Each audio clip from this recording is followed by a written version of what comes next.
छोट्याशा गावामधनं जमा करू शकतो, याच्यातनं त्या संस्थेवर असलेल्या सभासदांचा, तिथल्या ठेवीदारांचा विश्वास निश्चितपणे समजून येतो. सिंधुदुर्ग जिल्हा बँक म्हणून आज आम्ही 3,500 कोटींपेक्षा जास्त रकमेच्या ठेवी घेऊन आहोत. परंतु ज्यावेळी आम्ही त्या कार्यालयात जातो, त्या संस्थेचा एक अध्यक्ष म्हणून आम्ही काम करतो, तेव्हा लक्षात येतं की हजारो लोकांनी आपल्या रक्त आटवून घाम घालून त्या ठिकाणी कमवलेले पैसे आमच्या विश्वासावर या संस्थेमध्ये ठेवले आहेत. आणि तो विश्वास आपल्याला कायम ठेवला पाहिजे. आणि तो विश्वास ठेवत असताना आपण तशा पद्धतीचा त्याची जाणीव ठेवून कारभार केला पाहिजे. याची जाणीव जेव्हा मनात राहते त्यावेळी प्रत्येक दिवशी एक वेगळं दडपण असतं. तर ते या स्मरणिकेमध्ये कैलासवासी शिवरामभाऊ जाधव साहेब यांचा फोटो पहिल्या पानावर छापलेला. मी अनेक वेळा मला अनेक मंडळी भेटायला येतात तेव्हा मी त्यांना नेहमी सांगतो की आपल्याला असं, मला वाटतं त्या दिवशी DDR साहेबांनाच सांगितलंय मी, कारण ते अनेक वर्ष जरी सिंधुदुर्गातले असले तर ते अनेक वर्ष जन्मापासून मुंबई होते, सुट्टीच्या दिवसामध्ये इथे यायचे. छोट्या छोट्या सगळ्या सहकार क्षेत्रातल्या संस्थांची जी सहकार्य आहे, मदत आहे, किंवा त्या या सगळ्या वाटचालीमधलं आपलं योगदान आहे, त्याच्या माध्यमातून या बँकेची वाटचाल इथेपर्यंत आज जवळपास 6,500 कोटी रुपयांची उलाढाल आपण एका वर्षामध्ये करतो आहोत. या वर्षी मला वाटतं मार्चच्या शेवटच्या टप्प्यामध्ये आम्ही 7,000 कोटींचा टप्पा सुद्धा गाठू. हा टप्पा गाठत असताना जसं आम्ही प्रयत्न करतोय की या जिल्ह्यातल्या सगळ्या विकास सहकारी संस्थांच्या माध्यमातून या जिल्ह्यातल्या छोट्या मोठ्या शेतकऱ्याला चांगल्या पद्धतीचा पतपुरवठा झाला पाहिजे. त्यांच्या छोट्या छोट्या आवश्यकतेच्या ठिकाणी ही विकास सहकारी संस्था उभी राहिली पाहिजे आणि विकास सहकारी संस्थेच्या माध्यमातून त्याला आवश्यक तो पतपुरवठा आपल्याला करता आला पाहिजे. त्याच पद्धतीने अशा प्रकारच्या पतसंस्थांच्या माध्यमातून, अर्बन क्रेडिट कोऑपरेटिव्ह संस्थांच्या माध्यमातून या पुढच्या काळामध्ये तुम्हाला सुद्धा बळ देण्याची भूमिका जिल्हा मध्यवर्ती सहकारी बँक म्हणून आमची आहे. आणि म्हणून या सगळ्याचा उपयोग आपण सगळ्यांनी करून घेतला पाहिजे. आणि खऱ्या अर्थाने कैलासवासी प्रकाश परब यांच्यासारख्या कार्यकर्त्याच्या कार्यांची जर जाणीव ठेवून आपल्याला त्याच्या कार्य पुढे घेऊन जायचं असेल तर त्यांनी निर्माण केलेल्या ज्या संस्था आहेत, त्यांनी लावलेली जी रोपटी आहे त्याला बहरलं पाहिजे, ती बहरली पाहिजे, ती मोठी झाली पाहिजे. या दृष्टिकोनातून आपण सगळ्यांनी सहकार्याच्या माध्यमातून सहकार्य केलं पाहिजे. आणि मला असं वाटतं की जसं मी ग्रामपंचायत क्षेत्रामध्ये किंवा पंचायत समिती, जिल्हा परिषद या क्षेत्रामध्ये असेल किंवा सहकारी क्षेत्रामध्ये काम करत असताना डॉक्टर देवधर यांनी आता आपल्या यांत्रिकीकरण स्वीकारतो आणि विदेशामध्ये तांदूळ एक्सपोर्ट करतो, हे गोव्यामध्ये घडतंय जिथे पर्यटन सगळ्यात जास्त आहे. तिथे एक परदेशातल्या मनुष्याला त्याला असं वाटतं की इथे पड जमीन आहे, ती पड जमीन लागवडीखाली आली पाहिजे आणि ते सुरू केलं. आणि आपला सहकार रुजलाय तो शेतीत न रुजलाय. आणि आपलं सगळ्यांचं नातं बेसिकली शेतीशी आहे. म्हणजे आम्ही लग्नामध्ये जेव्हा ती नववधू हिरवा साळू जेव्हा नेसते तेव्हा तो हिरवा शालू जो आहे तो बेसिकली शेतीचं प्रतीक आहे. म्हणजे ती जशी फुलली आहे तसं मला असं वाटतं सगळा मला भविष्यामध्ये फुलावा अशी मी तुम्हाला विनंती करतो. खूप कमी गाव असे आहेत की ज्यांना नदी सापडली आहे आणि ज्या गावामध्ये नदी आहे त्या गावामध्ये सुबत्ता असते. म्हणजे 2 गावं आहेत नदी किनारची, एक हे आहे आणि दुसरं तळवडा आहे. तळवडा आणि बुडावडा, आम्ही दोन्ही गावात जलस्वराज्य निमित्ताने फिरायचो. त्याच्या मला असं वाटतं ह्या नदी किनारच्या अर्थव्यवस्था मजबूत कशा होतील आणि ह्या नदी किनारी पिकलेलं अमेझॉनवर कधी जाईल मग ओळखा की आम्ही सहकारामधले कार्यकर्ते झालो.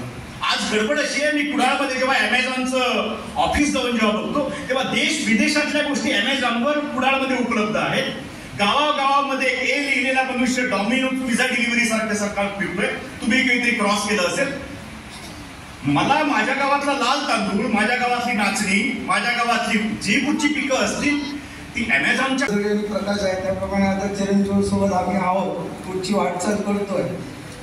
त्या अनुषंगाने भावी आता सहकार्याने त्या सहकार्याच्या भूमिकेने आम्ही आहोत आणि या अर्बन कोऑपरेटिव्ह बँकेच्या पुढील वाटचालीस सुद्धा आम्ही सहकार्याच्या उद्देशाने आहोत. स्थानिक पातळीवर कोणत्याही प्रकारच्या भूमिका बदलून किंवा राजकीय भूमिकेचा हस्तक्षेप येऊन कोणत्याही संस्थेत राजकारण न आणता त्या थेट व्यासपीठावरून आपल्याला सांगतो की जेणेकरून संस्थेच्या हिताच्या संदर्भात काही असते. जिल्हा बँक म्हणून स्वतः मनीष दळवी साहेब आम्ही सगळे एकाच सहकार्य एका रेषेमध्ये वागतो, तिथेही कोणत्या प्रकारच्या राजकीय भूमिका नसते. त्याचप्रमाणे अर्बन बँकेच्या पुढील वाटचालीस जे काही सहकार्य जिल्हा बँक म्हणून असेल या स्थानिक गावचा सुपुत्र म्हणून असेल ते आमच्याकडून निश्चित मिळेल. आता ज्याप्रमाणे आपण राहूसाहेब या कार्यक्रमाची ज्या भाषणाने सुरुवात केली त्या भाषणाला अनुसरून पुढच्या वाटचालीसाठी निश्चितपणे एक परम कुटुंबीय म्हणून रविप्रभांचा आता पुढील वादघर म्हणून आहेच, परंतु त्याच्याप्रमाणे प्रकाशाने जे रविप्रभ हे तुम्ही जे वाक्य काढले त्या वाक्याला अनुसरून सुद्धा पुढील वाटचालीस माझं सहकार्य त्याच पद्धतीने राहील आपल्याला या आश्वासित करतो. आणि या 25 वर्षाच्या कारकिर्दीत आपल्याला या कार्यक्रमाच्या निमित्त या ठिकाणी व्यासपीठावर तुम्ही आम्हाला जो मान सन्मान दिला त्याबद्दल मी आपल्या सगळ्यांचे आभार व्यक्त करतो आणि आपल्याला खूप खूप शुभेच्छा देतो. आज जसा 25 वर्ष पुढील 50 वर्षाच्या वाटचालीस या ठिकाणी प्रमुख उपस्थिती म्हणून आम्ही निश्चित येऊ एवढे आपल्याला संस्था शिल्लक आहे. हाताच्या पोटावर मोजण्या एवढ्या पतसंस्था शिल्लक आहेत आणि त्यातील अव्वल दर्जाची संस्था म्हणून या संस्थेचा मी उल्लेख करेन. मी या पंचक्रोशीतला असल्यामुळे मला खरोखर माहीत आहे की या तळवडा अर्बनने किती उद्योजक बनवले. कदाचित आकडेवारीत मी जाणार नाही, तेवढा आकड्याचा अभ्यास माझा कमी आहे, परंतु 50,000चं कर्ज देऊन कितीतरी उद्योजकांना हात देण्याचं काम आतापर्यंत या संस्थेने केलेलं आहे.